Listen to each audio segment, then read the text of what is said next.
What is the northernmost, easternmost, westernmost, and southernmost city in the U.S.? Well, that question depends. What is a city? It also depends how the U.S. is defined. Technically, Seven-Poochnoy Island, Alaska, is the easternmost point in the United States because of the international date line. But if you're talking about relative to the United States, that would be Point Udall in Puerto Rico. But if it's a contiguous United States, it's some island off the coast of Maine. I'm not totally sure what. And then you get to what's a city. Because there's plenty of cities in eastern Maine. You have Bar Harbor, Bangor, Portland. The thing is, though, is that Bar Harbor wouldn't meet the criteria if it's 10,000. If it's 50,000, then Bangor also wouldn't meet the criteria. Portland wouldn't meet the criteria if it's 100,000 people. But then you have the city of Boston. Boston has 500,000 people. Actually, as 660,000 people. So it would easily meet the criteria of a definition for a city. But if you're going to be really stringent about it and insist that the city has at least 1 million people, then it would be New York City as America's easternmost city. That's just how it would work. So you can't get west of I-87 and make any points because New York City is literally America's largest city. So if the population covers 8 million, and then everything would be New York City, and that would be kind of stupid. So the island to the relative east of, I think, Anachini Island. I have no idea what these weird Alaskan islands are called. That would be the westernmost point in the U.S. But again, when you're talking relative, it would be Point Udall in Guam.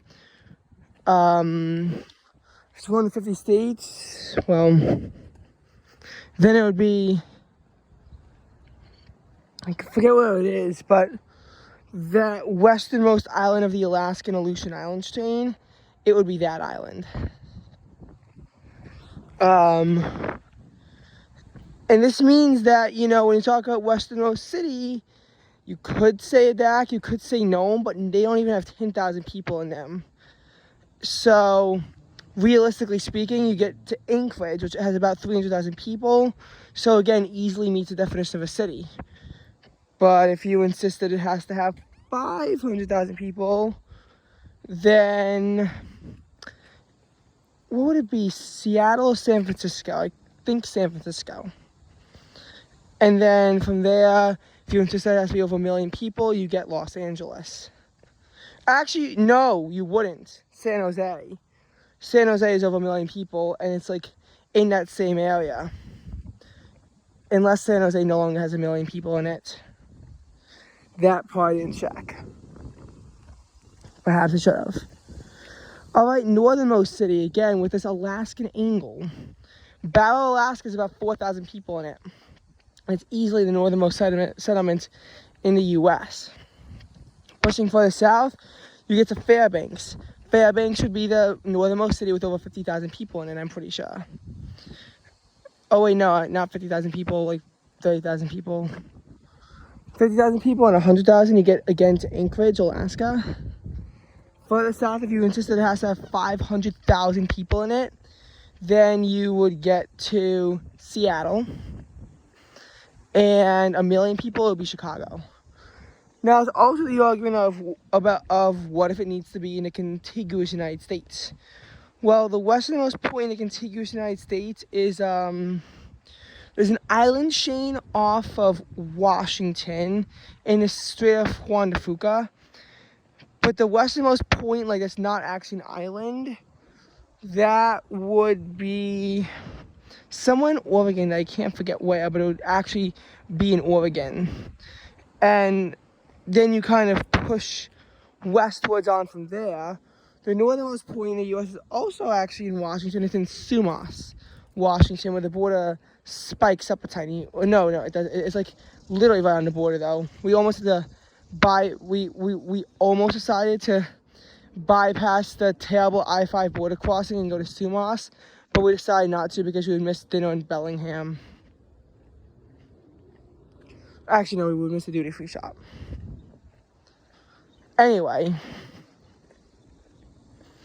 but you still get to that point where, again, 100,000 people would be Everett, and then you would eventually work your way back down to Seattle and then Chicago.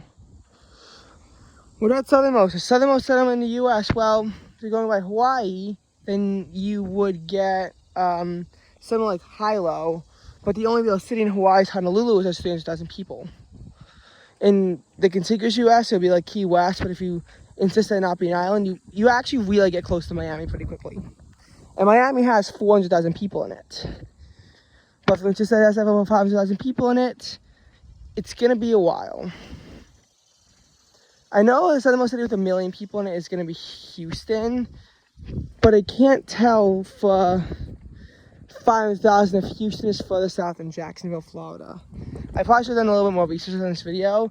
I just wanted to give you like some of the extremes of geographical cities. And if San Jose literally has less than 1 million people, then the 4 biggest cities will each have the extremes for 1 million people. Of course, it's a bit less impressive when you kind of begin to consider the fact that, well, yeah.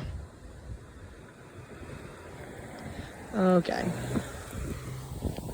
I made several mistakes in that last video that I'm just going to clarify now. First of all, while Honolulu does have the biggest city of 300,000 people, if the cutoff is 250,000 people, I think it would, I actually know the population of San Juan is, it might even be more than 300,000 people. It's going to be San Juan. And everything I mentioned about Hawaii only counts if you don't include territories. If you do, it would actually be in American Samoa, which is south of the equator. So technically the U.S. is a trans-equatorial country, but don't tell anyone that. That's really reserved for countries like Brazil and Ecuador, and countries that actually directly traverse the equator, not countries that just have minor outlying territories that lie south of the equator. Also, turns out San Antonio is actually south of Houston somehow, so that would be America's southernmost city with more than 1 million people. And America's westernmost city with over 500,000 people would actually be the city of Portland, not Seattle or San Francisco. I was actually really surprised by this because of how far, inland Portland is, or at least how far inland Portland seems to be. But, that's the surprising reality is that, and also I think that when I said Ball Harbor, that was probably incorrect. Because really it would be down east of me, like at Quoddy Head. And it probably says larger than Ball Harbor further east. That I'm not totally sure about. Long story short, this is why you should research your videos before you make them.